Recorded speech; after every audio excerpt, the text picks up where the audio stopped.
Hello everyone, it's TripleZHacker here, and we are back with the Shogunate Total War Tournament 2020. I have a lovely match to provide some commentary and analysis on for you guys today. But before we get into the battles, be sure to subscribe for more of the tournament coverage on my channel, as well as the other Shogun 2 content I have available here. Also, be sure to check the links down in the description below to subscribe to Smotheredrun's YouTube channel, who will also be uploading tournament footage as well. Now, without further ado, let us begin with the first battle. Okay, so for the first battle, we are on the map Rice Fields, which was selected by Hawkeye7, playing as the Matsuda clan. And on the other end, we have VonBraun representing the Kitabatake. So for this map, we have three key buildings: the Sword Dojo, the Workshop, and the Archery Dojo. Now, the Workshop and Sword Dojo are the two better ones in my opinion, so I expect both players to be heading for there first. Let's review the army composition drill briefly, and then we will get started with the battle. So, for Hawkeye7, we have some Great Guard, some Light Cav, two Naginata Warrior Monks, we have a Naginata Samurai, and two Yari Samurai to round out the ends of the front line. Over here, we have some Great Guard, some Light Cav hidden, and then this one visible out to the far right. For the second line, we have two Nodachi Samurai, we have two Katana Samurai, and then for a final third line, there are two Bow units, the Bow Warrior Monks and the Bow Samurai. Over here, we have a lovely little surprise of Kisho Ninjas in the trees here, and just one unit of them. Now, for the Kitabatake, let's see, we got three Bow Samurai here, along with three Yari Samurai. We have some Matchlock Ashigaru, we have two Yari Cav, two Katana Cav, and some Katana Samurai over here on the right. Of course, since the replays were submitted to us by Hawkeye7, we're from the Matsuda perspective, so we can't see the entire Kitabatake army. So I'm sure that there will be some units here that will come into view shortly. Anyways, with that in mind, let's get this battle underway. We're going to speed things up a little bit and get a little bird's eye view here. Okay, so right off the bat, we have the front line and pretty much most of the infantry moving up for Hawkeye. Really good push here with some Cav going on the left. Over on the other side, we have the Kitabatake rushing out with some units of Cav to the center and to the right. And here we go. I think we're about to get our first action here. As we can see, there's two light Cav units along with some Great Guard rushing down the center, and it looks like they're going straight for those Katana Cav.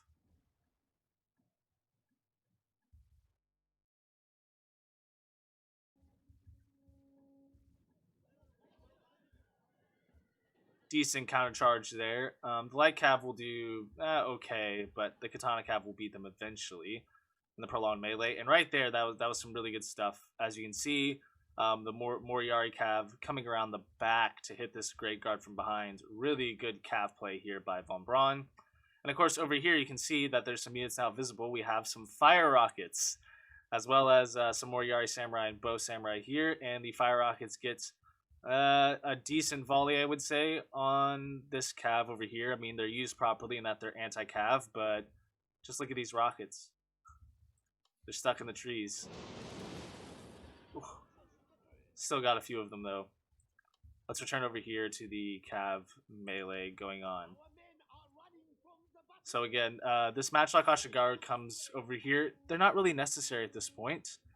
And as you can see, while moving up the Matchlocks, this is a really poor charge here with the Great Guard right into Yari Samurai, but the goal is to get this the fire rockets right here, and the light Cav kind of get in there. There's not really much of a charge on them though, so I'd say could have been microed better with the Cav, but still, the fire rockets are not protected, and you don't want that. If you bring fire rockets, you need to protect them, especially if they only get like one volley off. That is just a huge waste of money.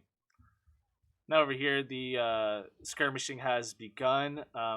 Pretty good job here with the skirmishing, but still tons of bow units. And right here, this is a really poor Cav charge. Two Katana Cav right into Yari Samurai. The Katana Cav won't do well against Yaris. They only do well against other sword units like the Nodachis here. So they should have got them around. Now here, I'm going to highlight one really big glaring issue I see with VonBraun's army composition, and that is, yes, it's a missile core, but you shouldn't bring a missile core on rice fields, and more importantly, it's too much of a missile core. It's an unbalanced missile core because we have 1, 2, 3, 4, 5 bow samurai, we have the fire rocket unit, and then we also have matchlock Ashigaru. That's too many missile units. Way too many. You don't have enough infantry or cavalry to be able to protect all of them, and you're not going to get near as efficiency as you would if you just brought 3 bow samurai, or maybe even 2, or maybe even just a bow warrior monk and a bow samurai. Really don't really think this is a sound army composition in my opinion, especially for this map, and especially against a more balanced force, because as you'll see, it becomes an issue later when the infantry engage. Again, nice use of getting rid of the cav over here. There is some cav hidden in these woods over here as well, but excellent job of sending cav over. This was silly right here. I don't really see the necessity to send the Yari Samurai to go charging. That's not really what they're known for doing. You're better off just sitting there and waiting to let basically your bows do all the work for you. I mean, you were in a good defensive position there, so I don't really see the necessity for the Kitabatake player to send all that Yari Samurai into the melee. Of course, those Kisho Ninjas kind of did something, but really not as effectively used as I think they could have been. Still, though, this was an excellent charge here, but these are all bows, and they're not going to do anything against Naginata Warrior Monks or even Dachis. Of course, you want to spread them out more so you're getting all the bows at the same time. The general comes in here, and general is going to die. They're not going to do much, and yeah, all these bows can't do anything against all these units, and once the general is dead, it's pretty much a rout.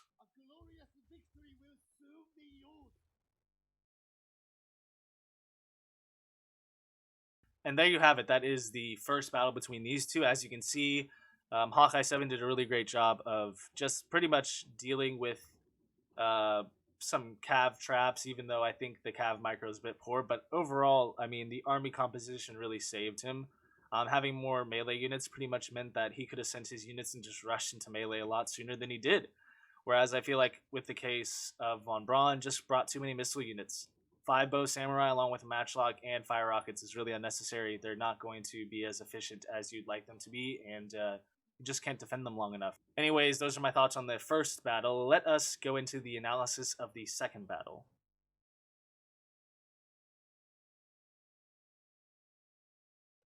Okay, so for the second battle, we're on the map Crossroads, chosen this time by VonBraun. And this map is quite interesting because there's a lot of areas to kind of hide, but there's some, terrain elements with a few, hills and everything, but it's still relatively flat. So it's a bit of a map that offers really everything, and I think a pretty good map to select as well for this tournament. So we have 3 key buildings all along the middle. We have the archery dojo, we have the farmhouse, and then we have the shrine down here at the bottom. The shrine is the best building here on this map currently, so if I were one of the players, I would immediately go for that key building. Now let's review the army compositions and see if either of the players brought any different units or any different builds.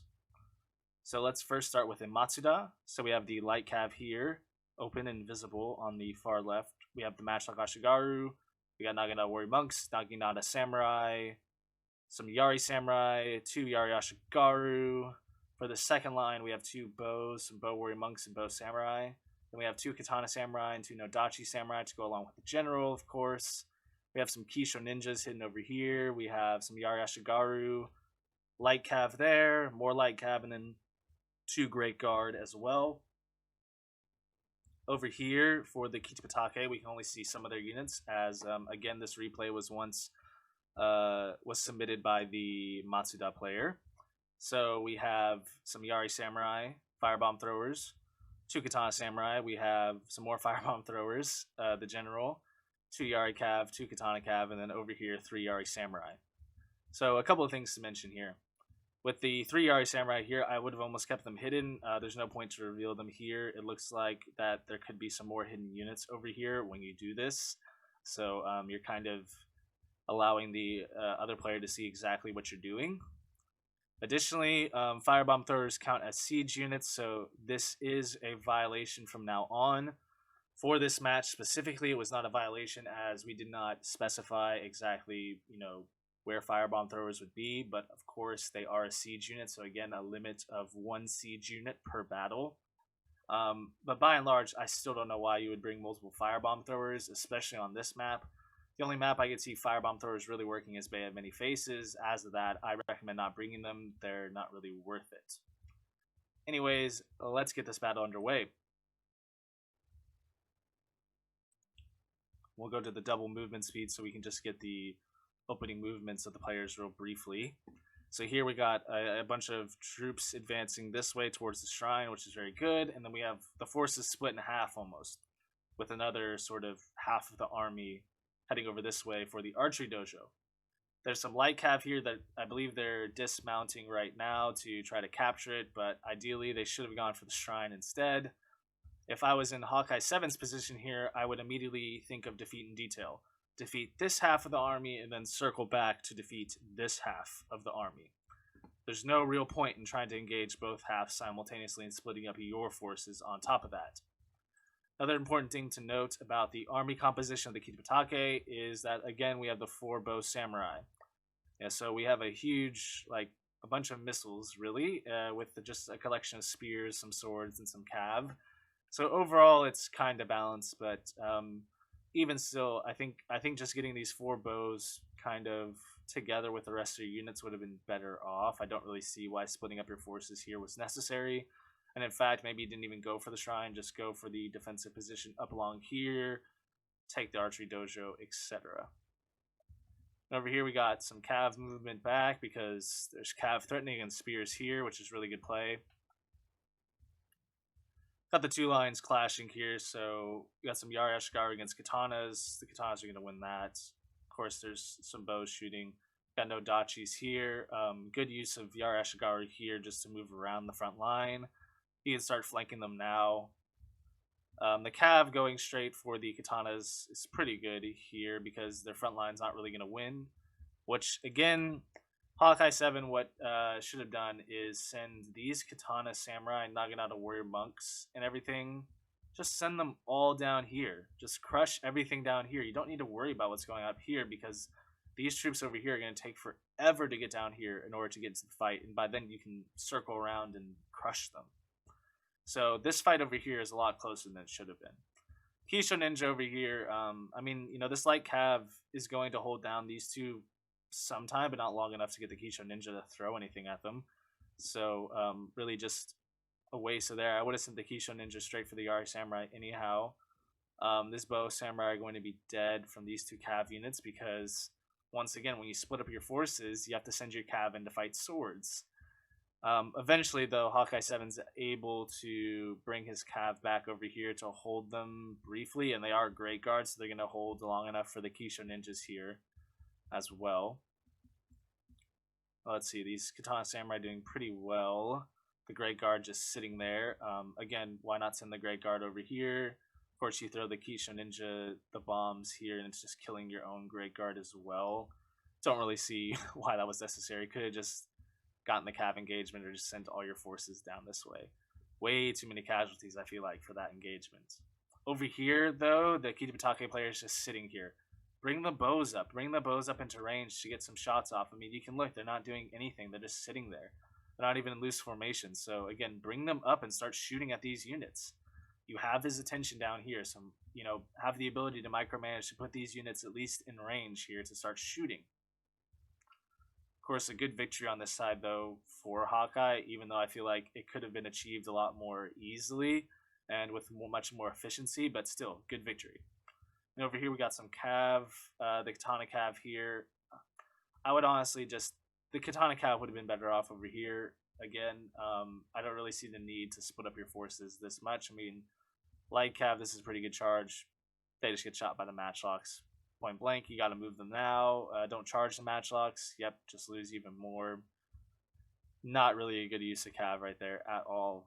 You never want to charge matchlocks with cav unless it's a light cav and you have a stronger cav coming in afterwards.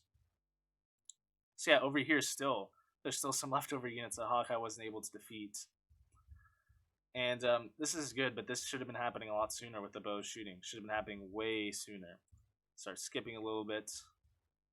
So you can see there's still some katanas and Great Guard down over there charging in. But here we go. We got 4 bows and we got 4 spears and 2 cav units along with some firebomb throwers. And over here we got Naginatas, no Dachis. I mean, it's pretty obvious who's going to win this engagement just based off 4 bows. There's just not enough spears to be able to contend with all these, you know, troops. And these bows are only going to get so many volleys in before they get stuck in melee.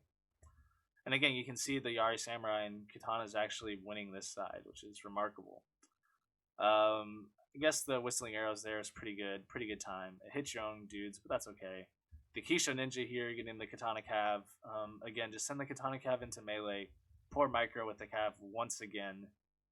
And yeah, these bows kind of holding off on their own a bit for the meantime, but these Nodachis are going to kill quite a bit of them. And over here, of course, the general got caught, and this is really a big problem. You can't lose your general. If you lose your general, you lose all that morale, and all these bows are going to rout. And then, of course, the Matsuda general also gets caught by the Katana Cav, which is pretty good. You gotta get him out of there. Well done. And yeah, once the general is dead, I mean, pretty much there's just a bunch of bows left and some firebomb throwers, and the Great Guard charging into the back of these Yari Samurai here. Just turn them around. Could have been so much easier, but of course they rout from that charge alone. And then you got the general fighting the Katana Cav over here, and I think this general might be dead as well. Yes, I think that general is dead as well. So yeah, that was also poor, you know, defense of a general there, but you know, luckily it didn't matter too much for Hawkeye because there's only bows left and a few spears and firebomb throwers, so they're all gonna rout. I mean, these Kisho Ninja will rout them, and these 3 units Naginata Warrior Monks will rout them. So, you know, once again, I think the army composition really let VonBraun down there because there were just too many bows and didn't really use them properly, didn't really use the skirmish army properly. In the same sense, though, Hawkeye could have played this a lot better, and there was a ton of mistakes I saw all around. But overall, congratulations, though, to him, as now he advances on to the next round of the tournament, which is the 2nd round. So good job on your victory there. And as for VonBraun, he moves down to the losers side of the bracket. So good luck on your losers run. Anyways, thank you all so much for watching this video. I hope you enjoyed my analysis and commentary. Be sure to stick around and stay tuned, as we will have more commentary videos coming your way shortly. Anyways, take care, you guys.